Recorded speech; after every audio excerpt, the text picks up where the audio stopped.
Your heart just skipped. You checked your phone and saw a notification you weren't expecting. Your palms got warm. Your stomach tightened. Nothing dangerous happened, but your body didn't know that. Why does a text message make your body react like it's under attack? The real answer is far stranger than stress. Your brain is still running software built for a different world. A world with lions. 200,000 years ago, your ancestors lived on the open savanna. Predators were everywhere. A rustle in the grass could mean the wind, or it could mean death. There was no time to think it over. So your ancestors' brains evolved a shortcut. A part deep inside your skull called the amygdala. Small, almond-shaped, fast. The amygdala doesn't wait for permission from the thinking part of your brain. It reacts first and asks questions later. Neuroscientist Joseph Ledoux spent decades mapping this exact circuit. He found that a threat signal can reach the amygdala and trigger a full-body response before the conscious mind even registers what happened. Your body moves, then your mind catches up. This is the fight or flight response. The term was coined by physiologist Walter Kahneman in the early 20th century. He discovered that under threat, your body floods itself with adrenaline. Your heart rate spikes. Blood rushes to your muscles. Your senses sharpen. Digestion pauses, because digesting lunch doesn't matter when a predator is closing in. Every system in your body reorganizes around one single question: fight or run? For your ancestors, this system worked beautifully. The lion appeared. The body reacted. The threat passed, one way or another. And then, crucially, the body calmed back down. The stress had a beginning. It had an end. Here's the problem. Your brain today faces a world your amygdala was never designed for. The threats aren't lions anymore. They're emails, notifications, deadlines, an unread message from your boss, a red number on an app icon. None of these things can actually kill you, but your amygdala doesn't know the difference. Biologist Robert Sapolsky studies exactly this mismatch. In his research on stress physiology, he points out that zebras get stressed for the length of a lion chase, and then it's over. Humans, on the other hand, can trigger the same stress response just by imagining a bad conversation that hasn't happened yet, or replaying one that already ended hours ago. Your body doesn't require a real threat. A thought is enough. Think about that for a second. Your ancestors' stress response only activated when their lives were in danger. Yours can activate because someone left you on red. So what happens when this ancient alarm system never gets to shut off? Endocrinologist Hans Selye was among the first to document this. He called it chronic stress, and he showed that a body kept in a constant state of alert starts to wear down. Elevated cortisol, suppressed immunity, disrupted sleep. Your body was built to survive short bursts of danger, not a slow drip of low-grade alarm that lasts all day, every day, for years. You check your phone. Your amygdala fires. Your body prepares to fight or flee a predator that was never there. You put the phone down. But your nervous system doesn't fully reset because there's already another notification coming, another deadline, another red dot. The lion in this version of the story never actually leaves. Here's the strange part. Your body isn't broken. It's doing exactly what it evolved to do. The problem isn't your amygdala. The problem is the mismatch between the world it was built for and the world you actually live in. Consider how differently your ancestors experienced fear. A predator sighting was rare, dramatic, physical. It demanded your whole body, and then it released you. You today can experience dozens of these tiny activations before lunch. A tense email, a comment that stung, a calendar notification for a meeting you're dreading. None of these are lions. All of them get treated like one. This is why you can feel physically exhausted after a day where you never left your desk. You weren't running. You weren't fighting anything. But your body was bracing for it, over and over, all day long. That exhaustion is real. It's just aimed at the wrong century. There's something almost comforting in understanding this. Your racing hard before a difficult conversation isn't a personal failure. It's 200,000 years of survival instinct still doing its job, just aimed at the wrong target. Knowing that doesn't make the alarm stop ringing, but it does change what you do when it rings. Some researchers studying modern stress point to a simple truth.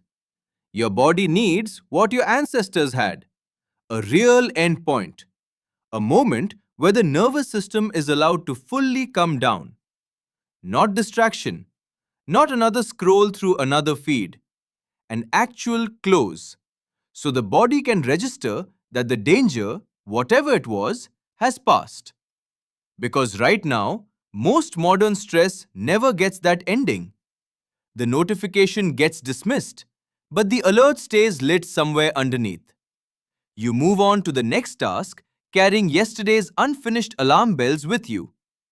Your ancestors ran from something you could see. You run from something you can't. A subject line, a silence after a message you sent, a number in your inbox that keeps climbing. And your amygdala, ancient and unchanged, treats every single one of them exactly the way it would treat a lion in the grass. Look closer at how this ancient system actually works, and it gets even stranger. The amygdala doesn't just react to real danger. It reacts to anything that resembles danger, even loosely. A sharp tone of voice, a sudden silence, someone walking too close behind you on an empty street. None of these are lions either. But your brain runs a quick, crude pattern match. And if the pattern is close enough, the alarm goes off anyway. Speed mattered more than accuracy out on the savannah. A false alarm cost you a little adrenaline. A missed real threat cost you your life. So evolution built a system that would rather be wrong 100 times than right too late once. That trade-off made sense for your ancestors. It's a much stranger deal today, because the modern world is packed with things that pattern match to danger without being dangerous at all. A boss's neutral email reads in a tired mind like a threat. A friend's short reply reads like rejection. Your brain treats ambiguous as unsafe by default, because for most of human history, ambiguous usually was. Psychologist Daniel Kahneman, writing about how the mind processes information, described two systems working inside you. One fast, automatic, emotional. One slow, deliberate, rational. The amygdala belongs to the fast system. It doesn't consult the slow one before it acts. By the time your rational mind catches up and says, "Wait, that was just an email," your body has already spent several seconds bracing for impact. The thinking part of you is always a few steps behind the feeling part of you. That gap is not a flaw. It's the entire design. Now think about what it means to live inside that gap for years at a time. Your ancestors experienced maybe a handful of true fight-or-flight moments in a given month. Rare, intense, resolved. You can experience the physiological echo of that same response dozens of times before noon. the traffic that made you late, the message left on read, the meeting invite with no explanation attached. Each one triggers a small dose of the same ancient chemistry that once prepared a human being to sprint from a predator or fight for their life. Except you don't sprint, you don't fight. You sit at a desk or hold a phone, and the adrenaline has nowhere to go. Robert Sapolsky's research points to exactly this problem. The stress response evolved for physical emergencies that ended in physical action. Run and the cortisol gets metabolized. Fight and the tension resolves through the body. But modern stress rarely lets you do either. You absorb the chemical signal of a life-threatening event and then you just sit with it, unresolved, while typing a calm reply to an email that started the whole thing. This is part of why modern anxiety can feel so confusing from the inside. There's no lion to point to, no clear danger to explain the racing heart, the tight chest, the mind that won't stop scanning for what's wrong. The threat is diffuse, ongoing, made of 100 small signals instead of one large one. And your amygdala, which was built to recognize a single sharp danger and then let it go, was never designed to process a threat that never fully arrives and never fully leaves. There's an old evolutionary logic buried underneath even the smallest modern worries. Consider why silence from another person can feel unsettling. For most of human history, you lived in small groups. Your survival depended on those relationships. Being excluded from the group wasn't just uncomfortable, it could be fatal. No group meant no protection, no shared food, no help raising children. So your brain evolved to treat social rejection with something close to the same urgency as physical danger. That's why an unanswered message can trigger a response that feels, in the body, disturbingly similar to a real threat. Somewhere underneath the modern discomfort is a very old fear of being left outside the circle. Understanding this doesn't erase the feeling. Knowing why your palms sweat before a hard conversation won't stop them from sweating. But it does something else. It reframes the experience. You stop asking, "What's wrong with me?" and start asking, "What is my body preparing me for?" And is that preparation actually useful right now? Sometimes the answer is yes. Sometimes a jolt of alertness before a big presentation sharpens your focus exactly when you need it. Other times, the alarm is simply outdated, firing at full volume over something that poses no real threat at all. The gap between those two answers is where a lot of modern life quietly plays out. You are not broken for feeling what you feel. You are ancient hardware doing exactly what it was built to do, running inside a world that changed far faster than your biology ever could. 200,000 years shaped the wiring behind your eyes. 200 years, maybe less, built the world that wiring now has to survive. The lion disappeared from your daily life a long time ago. The alarm that was built to detect it never got the memo.